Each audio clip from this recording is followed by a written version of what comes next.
"You're an embarrassment," my sister screamed. Now she begs to be in my life again. Before I tell you my whole story, let me know in the comments what part of the world you're listening to me from. My name is Sarah Mitchell. I'm 36 years old, and I work as a project manager for a tech company in Austin, Texas. For years, I was the sister who always showed up. When my younger sister Jessica needed money for college, I was there. When she wanted that expensive designer dress for graduation, I bought it. When she needed someone to impress her friends, it was my downtown apartment she used for parties. I was always the responsible one, the one who held things together when our parents divorced, the one who worked twice as hard so she could have opportunities I never had. I remember waking up at 5 a.m. every morning to study before work, while Jessica slept until noon. I'd been doing this since she was 16, and I was 22.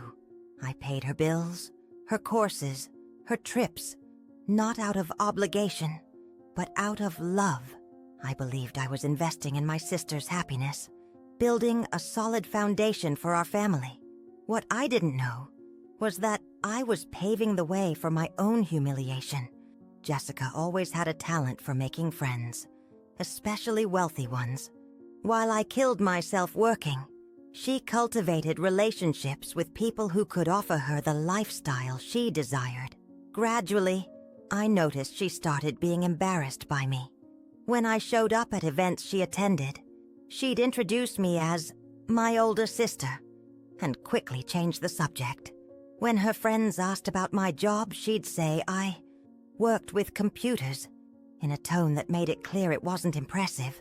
But I closed my eyes to it.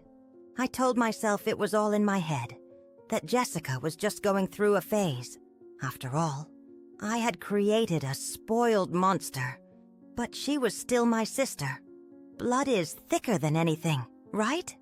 At least that's what I kept telling myself while transferring another $500 to her account, or when she canceled our Sunday lunches because she had more important commitments. Things changed when she started dating Ryan, son of a prominent Dallas family. Suddenly, I practically disappeared from her life. I was no longer invited to birthdays, no longer received calls asking for advice, no longer the first person she turned to when she had problems. I became the sister who only existed when she needed money. And even then, I kept giving, because deep down, I was afraid of losing her, afraid of being alone, afraid that the only family bond I had would completely dissolve. For 2 years, Jessica practically treated me like a walking ATM. She'd call when she needed money for a trip with Ryan, to buy an expensive gift for his mother, to pay for the sommelier course that would open many doors in his social circle. I always said yes, always, because deep down, I believed I was investing in our relationship, that someday she'd recognize everything I did for her, and we'd be close again, like before. I remember entire afternoons working extra freelance jobs to get the money she asked for. I remember canceling my own trips, my own pleasures, so she could maintain the lifestyle that Ryan and his friends expected. I convinced myself I was being a good sister, a generous person. In reality, I was being used, and what hurt most was that I allowed it consciously. Then came the invitation that changed everything. Jessica was engaged. Ryan had proposed during a trip to Paris, a trip I had unknowingly financed. She called me euphoric, talking about the ring, about the plans, about the engagement party that would happen at Ryan's parents' house in Highland Park. "You have to be there, Sarah," she said. And for a moment, I felt my heart warm. Maybe things really would go back to normal. What I didn't know was that this party would become the stage for the greatest humiliation of my life. And paradoxically, the moment that would free me from years of emotional manipulation. The engagement party was at a mansion in Highland Park with 100 guests, all from Ryan's social circle. Jessica told me to dress well because I'd meet important people. I bought a new dress, went to the salon, prepared as if it were my own wedding. I was genuinely happy for her and excited to finally meet this world that had become so important in her life. When I arrived at the party, I immediately realized I was out of my element. Luxury cars at the entrance, people in clearly expensive clothes, conversations about international travel and investments. Jessica greeted me with a quick hug and introduced me to some people as my sister. I noticed she didn't mention my full name, my profession, or the fact that I had practically bankrolled her life for years. During the first hour, I tried to mingle. I talked to some people, complimented the house, participated in superficial conversations about the weather and canapes, but I noticed strange looks, as if people were trying to understand what I was doing there. Jessica would introduce me vaguely and quickly move away, leaving me alone with strangers who clearly had no interest in maintaining a conversation with me. The moment that destroyed everything happened during the toast. Ryan was giving a beautiful speech about love and family, thanking everyone who was celebrating with them. That's when one of his aunts, visibly drunk, asked loudly, "Jessica, honey, introduce me to your family. We know you're friends, but where are your relatives?" The silence in the room was deafening. Jessica turned red. She looked at me, then at Ryan, then at the 100 guests waiting for an answer. That's when she made the decision that would destroy our bond forever. With a nervous laugh, she said, "Oh, Aunt Carmen, this is Sarah, a family friend. My real family is just me and my parents." I felt the ground collapse. She had denied me. In front of everyone, she reduced me to a family friend. But the worst was still to come. When I approached her after the toast, visibly shaken, and whispered, "Jessica, I need to talk to you," she pulled me to a corner and, completely losing her composure, shouted loud enough for half the party to hear, "You're an embarrassment. I can't have you here ruining my night." The silence that followed was deadly. All eyes turned to us. I saw the shock on Ryan's face, the malicious satisfaction on some of her friends' faces, the morbid curiosity of the other guests. Jessica realized she had shouted, that she had lost control, that she had shown a facet of herself she didn't want those people to see. But it was too late. In that moment, something inside me died, but something much stronger was born. I looked at my sister, at the person I had supported emotionally and financially for years, and felt a clarity I had never experienced before. I didn't say anything. I simply took my purse and left the party with my head held high. In the months that followed, I made a decision that would change my life forever. I would never again be anyone's doormat. With the money I used to give Jessica, I enrolled in an executive MBA. I had always dreamed of studying abroad, but never had the means. Now I realized I always had the means. I just chose to direct my resources to sustain someone else's luxury life. I blocked Jessica on all social media, changed my phone number. When mutual friends asked about our relationship, I simply said each of us was following our own path. I didn't speak badly of her to anyone, didn't seek revenge. I simply erased her from my life with the same efficiency she had tried to erase me from hers. The most surprising thing was discovering how many genuine relationships I had neglected while focusing all my energy on Jessica. Work friends who always invited me to events that I refused because I had family commitments. Commitments that usually involved solving some problem or giving money to my sister. Colleagues who saw me as someone interesting, competent, funny, but whom I never let get to know me properly, because I was always worried about Jessica's dramas. There was Rebecca from marketing, who had invited me to her book club for 2 years straight. I always declined because Sunday afternoons were reserved for family time, which usually meant waiting for Jessica's latest crisis call. There was Tom from the IT department, who constantly suggested we grab coffee to discuss new project management methodologies. I started saying yes to these invitations. I joined Rebecca's book club and discovered I had passionate opinions about literature. I had those coffee meetings with Tom and realized my expertise was valued and respected. These people saw me as Sarah, the woman who could solve complex problems, who had innovative ideas, who made them laugh with her dry humor.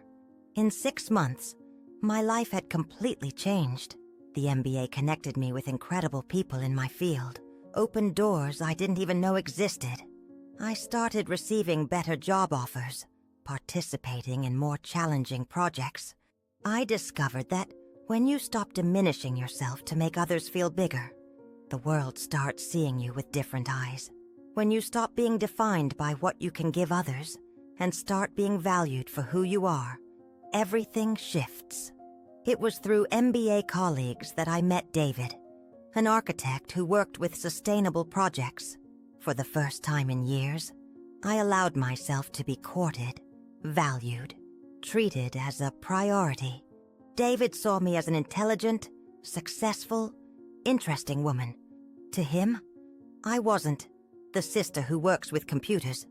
I was Sarah, the project management specialist, who was revolutionizing processes at the multinational company where I worked.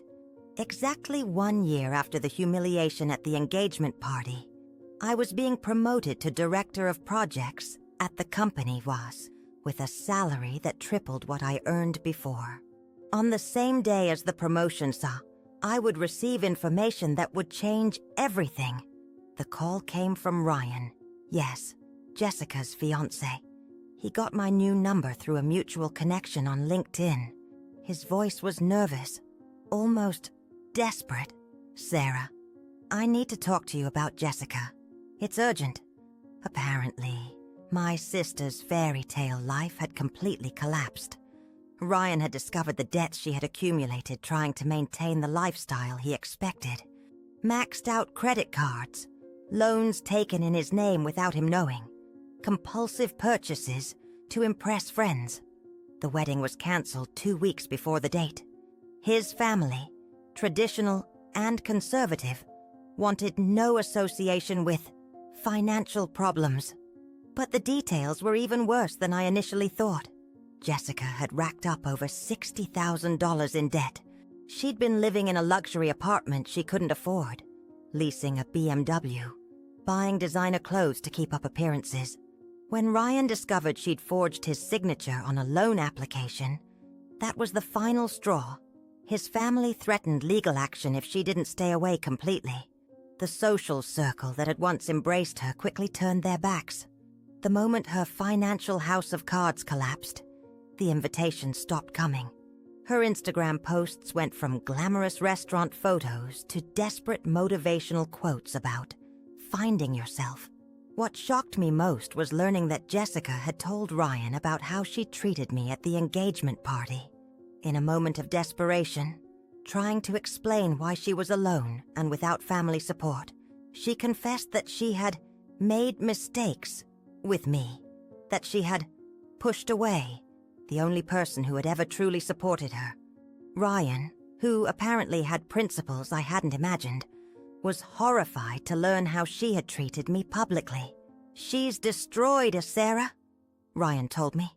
"She lost her friends, lost the family I offered, is full of debt, and now realizes she lost the only person who really cared about her. She cries every day, says you were the only real family she had, and that she threw it all away out of pride and shame." I felt a strange mixture of satisfaction and sadness. Satisfaction because Jessica was finally facing the consequences of her choices. Sadness because, despite everything, she was still my sister. But the Sarah from a year ago had died at that party. Today's Sarah had clear and non-negotiable boundaries. 2 years passed. My life was better than I ever imagined possible. David and I were living together, building something solid and real. My career had taken off in ways I hadn't dreamed when I was being financially drained by Jessica. It was when she appeared. I was leaving a restaurant in downtown Austin with David and some work colleagues, celebrating an international contract our team had closed. It was a perfect night. One of those where you look around and think, this is my life now. That's when I saw Jessica standing across the street, watching me. She looked different, thinner, with a tired appearance she couldn't hide even with makeup. Simple clothes, hair without the expensive treatment she always got. When our eyes met, she started crossing the street toward me. Jessica approached hesitantly. "Sarah," she said, with a trembling voice. "Can I talk to you?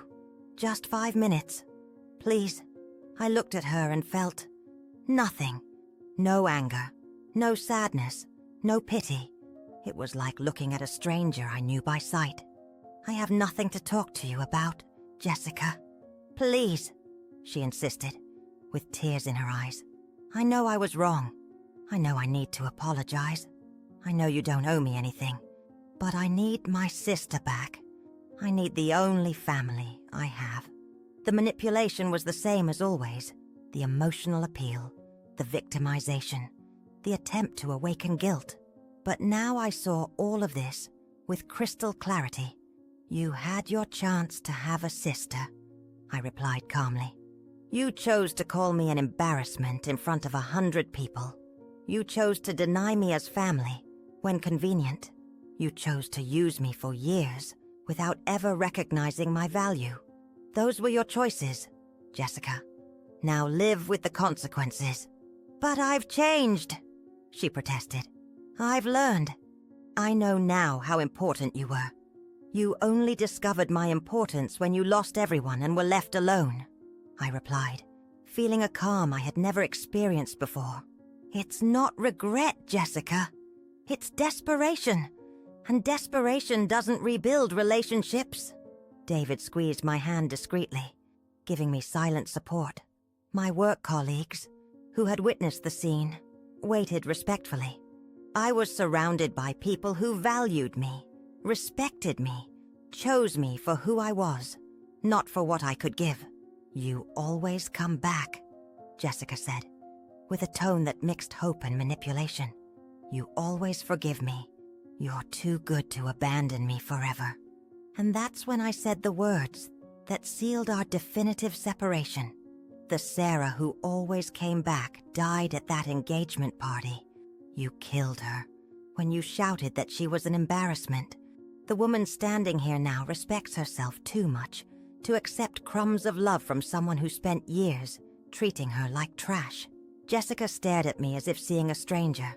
The Sarah she remembered would have crumbled at her tears, would have felt guilty, would have eventually given in to her manipulation.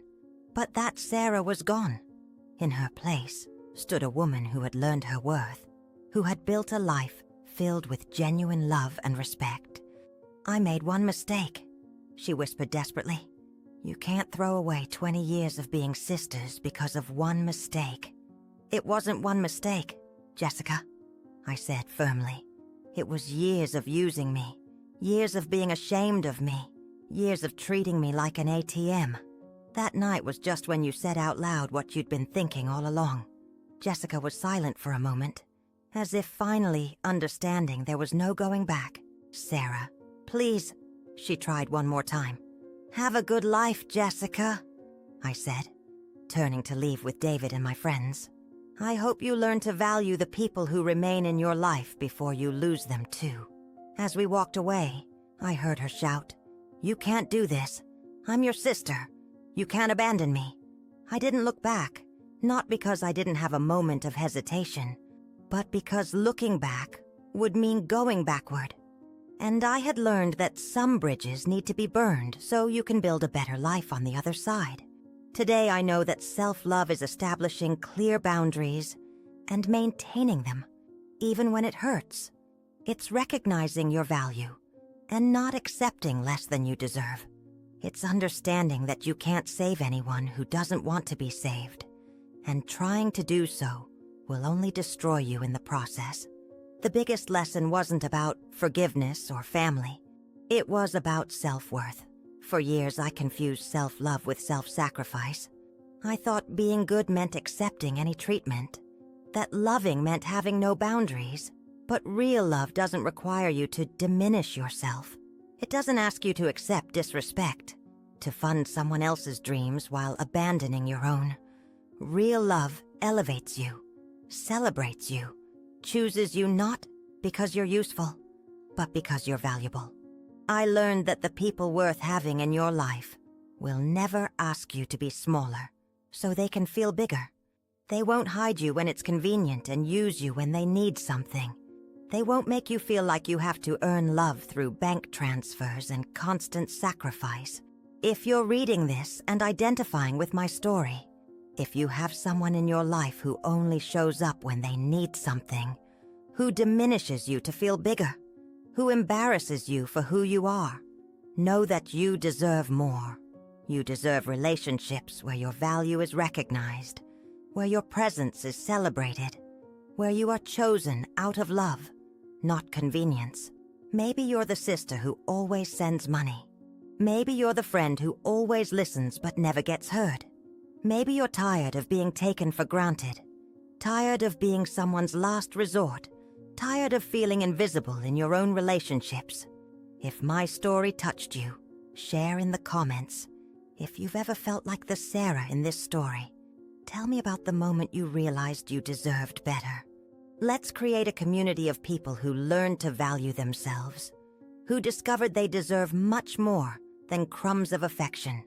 Like this video, if it inspired you to rethink your own relationships, hit that notification bell and subscribe to the channel for more real talk about setting boundaries, building self-worth, and creating the life you actually deserve. And most importantly, always remember that you have the right to choose who stays in your life. Not everyone deserves access to the incredible person you are. Some people will only value you when they've lost you. And by then, if you've grown enough, you'll realize their regret doesn't entitle them to a second chance at hurting you.